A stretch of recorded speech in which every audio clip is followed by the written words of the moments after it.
అందులో భాగంగానే అరెస్ట్ కూడా జరిగిందని చెప్పి కూడా ఆ మీటింగ్లో నిర్మాతలకి హీరోలకి అందులో ఉన్న సెలబ్రిటీలందరికీ చెప్పుకొచ్చిన పరిస్థితి. అక్కినేని నాగార్జున కూడా ఎన్ కన్వెన్షన్ ఇష్యూ కూడా కొంతసేపు మాట్లాడగా తెలుస్తుంది. ఎన్ కన్వెన్షన్ కూడా FTL బఫర్ జోన్లే నిర్మించడం వల్లే కూల్చివేయడం జరిగింది. ఈ విషయంలో మేము వెనుకాడుకు వేసే ప్రసక్తి లేదు.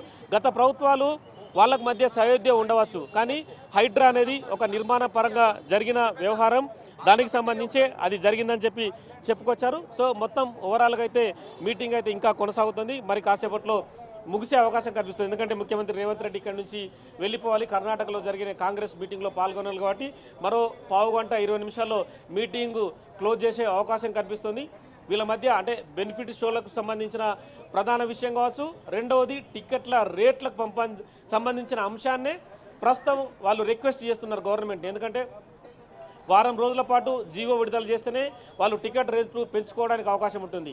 టికెట్ రేట్లు పెంచుకోవడం వల్ల వాళ్ళు ఏం చేయగలుగుతారు ప్రభుత్వాలకి ప్రజలకు అనే ఆన్సర్ని సినిమా నిర్మాతలు ఒక హామీ ఇస్తే కనుక ఆ హామీని అనుసరించి ప్రభుత్వం మళ్ళీ విధి విధానాలను రూపొందించే అవకాశం కనిపిస్తుంది. అంటే ఇప్పటికిప్పుడే టికెట్ల రేట్లు పెంచుకోమని చెప్పడం కావచ్చు, బెనిఫిట్ షోలు నిర్వహించుకోమని చెప్పడానికి అవకాశం అయితే ప్రస్తుతం లేదు. అంటే వాళ్ళు చెప్పే మాటలు విన్న తర్వాత తాము కూడా మంత్రివర్గంలో చర్చించడం కావచ్చు, తదుపరి సినిమా పెద్దలను కొంతమందిని పిలిచి మళ్ళీ మాట్లాడి తదుపరి నిర్ణయం తీసుకుంటామని చెప్పి కూడా వాళ్ళకు చెప్పే అవకాశం కనిపిస్తుంది.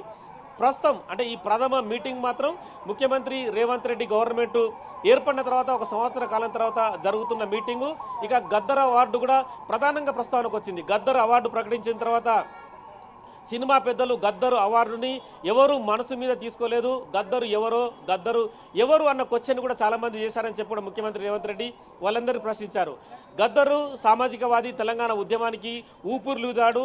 ఏనాడో దశాబ్దాల క్రితం బండెనక బండి గట్టి అని చెప్పి తెలంగాణ ఉద్యమానికి ఊపిరిలూది పాటలు పాడిన ప్రజా గాయకుడు కూడా తన కాలికి గజ్జలు కట్టి ఊరూరా తిరిగి తెలంగాణ కోసం చాలా విషయాల్ని చాలా ప్రజలను ఉత్తేజపరచడంలో ముందున్నాడు. కానీ అదే గద్దర్ని ఏ సినిమా నిర్మాత కూడా తమ మనసులోకి తీసుకోకుండా గద్దరు అవార్డుని ప్రకటిస్తామని చెప్పి కూడా బహిరంగ అయితే నగేష్ మనం చూస్తున్నాం బిగ్ టీవీ స్క్రీన్ మీద ఎక్స్క్లూజివ్గా కూడా ప్రతి ఒక్కరు కూడా అటు నాగార్జున కానివ్వండి, వెంకటేష్ కానివ్వండి, ప్రతి ఒక్కరు కూడా అటు సినీ నిర్మాతలు, దర్శకులు కూడా సీఎం రేవంత్ రెడ్డిని అయితే కలిసి బుకే ఇచ్చి కూడా చాలా సంతోషంగా వారైతే కలిసి మీటింగ్ అయితే కొనసాగిస్తున్నారు. ఎందుకంటే ఇప్పటికే అయితే ఈ మీటింగ్లో ఎవరు ప్రతిపాదనలు అయితే వాళ్ళు చెప్పారు, అటు రాఘవేంద్రరావు కూడా, ఎందుకంటే అందరూ సీఎంలు కూడా మమ్మల్ని బాగానే చూసుకున్నారు. సో ఇప్పుడు కూడా వాళ్ళకి ప్రభుత్వం తరపు నుంచి ఏం కావాలనేది కూడా ఈ మీటింగ్లో సినీ ఇండస్ట్రీ తరపు నుంచి అయితే ఎవరికి వారు చెప్పారు.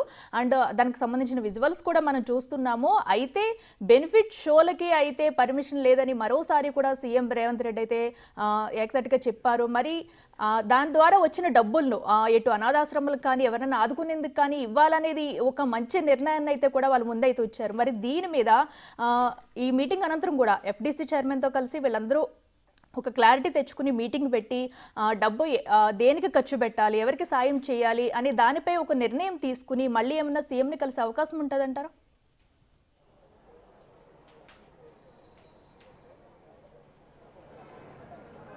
ఖచ్చితంగా ఇది ప్రైమరీ మీటింగ్ మాత్రమే. ఇక్కడ ఈ మీటింగ్లో పూర్తిగా నిర్ణయాలు తీసుకోవడం కానీ జరగదు. ఇది కేవలం ఏంటంటే ఒకరినొకరు కలుసుకోవడం. ముఖ్యమంత్రి రేవంత్ రెడ్డి ముఖ్యమంత్రి అయిన తర్వాత చాలామంది నిర్మాతలు, సినిమా హీరోలు కూడా ఎవరు కూడా ముఖ్యమంత్రి రేవంత్ రెడ్డిని కలవలేదు కూడా గతంలో. ఎందుకంటే ఈ సంవత్సర కాలం కూడా ఎవరు కలవలేదు. అంటే వాళ్ళ ఉద్దేశాలు ఏంటో తెలియదు, కానీ మొత్తానికైతే ముఖ్యమంత్రి రేవంత్ రెడ్డిని కలిసేది ఏముందన్న యాంగిల్లో తెలియదు.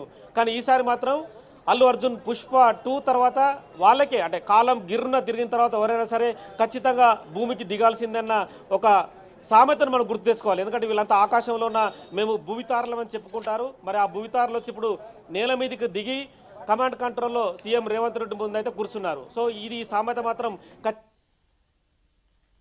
అనుకోవడం, ఇంకో తమ మనసులో గొప్ప హీరో అని చెప్పి తాటులు పోపించుకోవడం రకరకాలుగా వాళ్ళు చేస్తుంటారు. అది ఒక పిచ్చి మామూలుగా అభిమానులకు సంబంధించి. కానీ రాజకీయం అనేది ఇక్కడ చాలా గొప్ప పిచ్చి మామూలుగా అభిమానులకు సంబంధించి. కానీ రాజకీయం అనేది ఇక్కడ చాలా గొప్ప విషయం. రాజకీయం అనేది ప్రభుత్వాలు నడిపిస్తుంది, ప్రజలకు అనుగుణంగా పనిచేస్తుంది. కానీ ఇవన్నీ కూడా సినిమా వాళ్ళు పట్టనట్లుగా వ్యవహరించారనేది ఇక్కడ స్పష్టంగా కనిపిస్తుంది. గత సంవత్సర కాలంగా ప్రభుత్వం ఏ నిర్ణయం తీసుకున్నా కూడా సినిమా పెద్దలు ఏ ఒక్క అంగీకారాన్ని ముందుకు తీసుకురాలేదు. అంటే చాలా విషయాల్లో కూడా ప్రభుత్వం వాళ్ళకి సర్ది చెప్పే ప్రయత్నం చేస్తుంది, కానీ సినిమా పెద్దలు మాత్రం తాము కోట్లు సంపాదించుకున్నాం, సినిమా ఇండస్ట్రీకి వేలాది ఎకరాలు గత ప్రభుత్వం ఇచ్చినా కూడా ఎవరు కూడా పట్టించుకున్న పాపాన పోలేదు. అంటే ప్రభుత్వం అంటే ఒక వ్యవస్థ అనేది నిన్న మంచు విష్ణు చెప్పకనే చెప్పారు. తన ఎక్స్ వేదికగా ఫిలిం ఛాంబర్ అధ్యక్షుడు కూడా ప్రభుత్వాలతో కలిసి పనిచేయాల్సిందే మనం అందరం.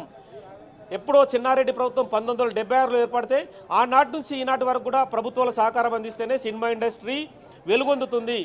తాము కోట్ల రూపాయలు సంపాదించుకున్నా, కోట్ల రూపాయల కారులో తిరుగుతున్నా కూడా ప్రేక్షకులు ఇచ్చే ప్రతి రూపాయి టికెట్ కొంటున్న వాళ్ళే తాము సినిమా తారలుగా, సెలబ్రిటీలుగా ప్రపంచవ్యాప్తంగా గొప్ప కీర్తిని పొందామని చెప్పుకొచ్చాడు. మరి మీటింగ్లో చర్చించుకోవాల్సిన అవసరం ఉంది.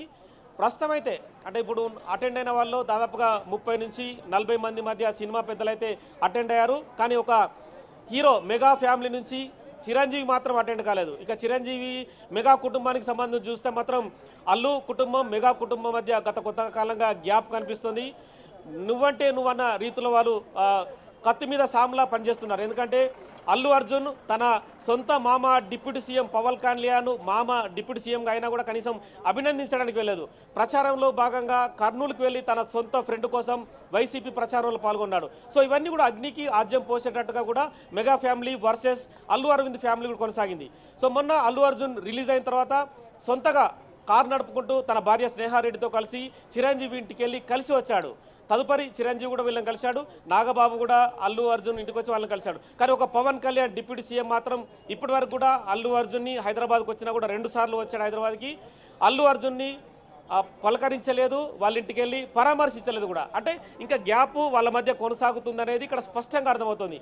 నాగబాబు కూడా అనేక సార్లు అల్లు అరవింద్ ఫ్యామిలీ పైన అనేక ట్వీట్లు చేశారు. అంటే ఇష్టం వచ్చిన రీతిలో జరుగుతుంది వ్యవహారం అనేది కూడా మనకు స్పష్టంగా కనిపిస్తుంది. సో మరి ఈ ఎంటైర్ వ్యవహారంలో మరి అల్లు అరవింద్ కొడుకు సంబంధించిన అల్లు అర్జున్కు సంబంధించిన మీటింగ్ అని చెప్పి మెగా స్టార్ చిరంజీవి అనుకున్నాడా ఏంటనేది కూడా తెలియాలి. మరి మెగాస్టార్ చిరంజీవి మరి ఎక్స్ వేదికగా లేదంటే సోషల్ మీడియా వేదికగా ఏం ఆన్సర్ చెప్తాడు ఈ మీటింగ్లో అనేది, ఈ మీటింగ్ ఎందుకు రాలేదని కూడా ఆయన నుంచి ఆన్సర్ రావాల్సింది. ఎందుకంటే సినిమా పరిశ్రమలో పెద్దన్నగా గతంలో దాసరి నారాయణరావు వ్యవహరించేవారు. దాసరి నారాయణరావు ప్రస్తుతం లేరు. ఎందుకంటే ఈ మధ్యకాలంలో మంచు కుటుంబం కూడా రోడ్డున పడ్డది. మోహన్ బాబు, విష్ణు, మనోజ్ వాళ్ళు కూడా తమ ఇంటి కోసం, ఆస్తుల కోసం తన్నుకున్న పరిస్థితి. పోలీస్ స్టేషన్లో ఇప్పటికీ కోర్టు కేసులు కొనసాగుతున్నాయి.